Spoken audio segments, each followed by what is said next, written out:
All right. I don't need to go to the very middle of the board. I'm just going to assume that everything's flat. And if it's not, because we're going to mill it down 1 millimeter, well, it will get to being flat.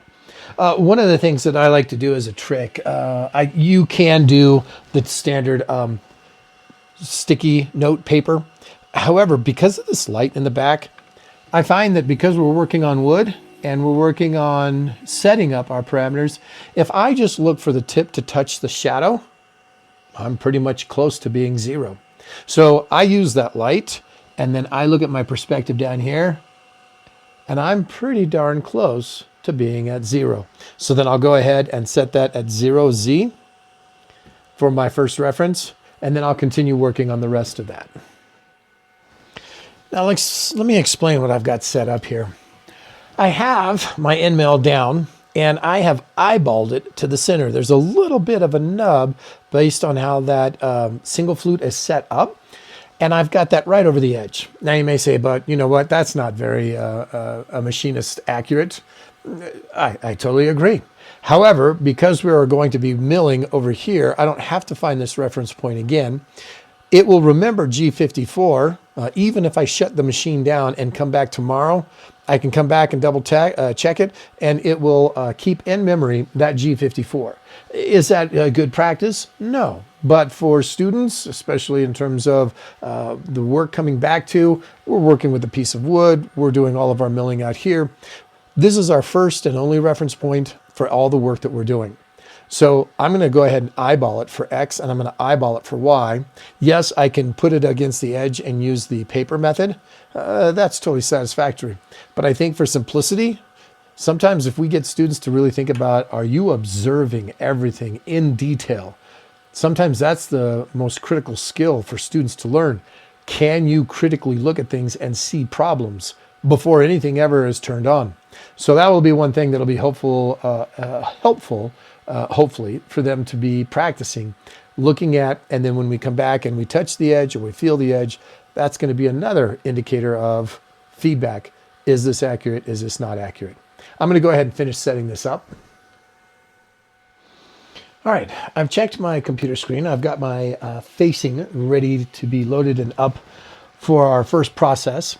I have no status or any concerns, basically no yellow buttons, and I'm going to be ready to run this. Now, I could go ahead and start the machine at the very back, if you will, the end mill at the very back of it. It really doesn't matter.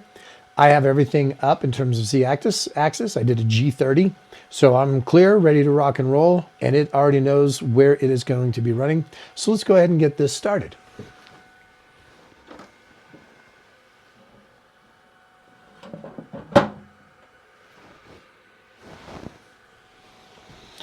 Again, I'm going to set my feed rate down and cycle start. If I'm worried, I can do single block. So here's what that will look like. As I click through, so now I have the spindle on.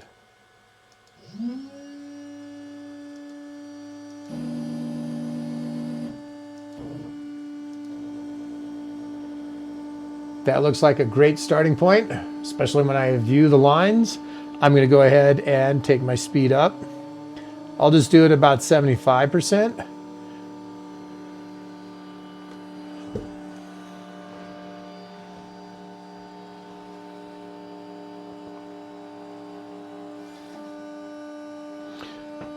We're going to go ahead and turn off single block.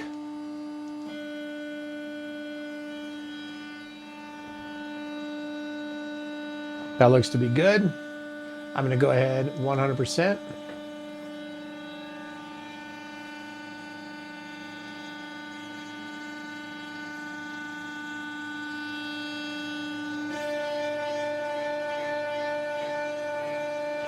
So that's full engagement.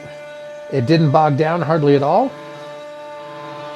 Maybe a little bit of vibration. I'm going to go ahead and speed that up a little bit because that was at 500. We're going to take it up to 650.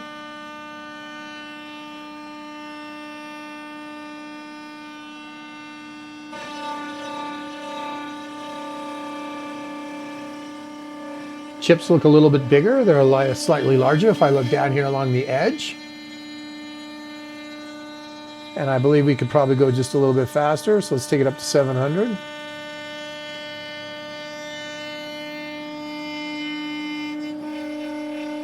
And again, that's not a full width engagement of 4 millimeters. It is roughly the 1 millimeter. So I'm going to let this run.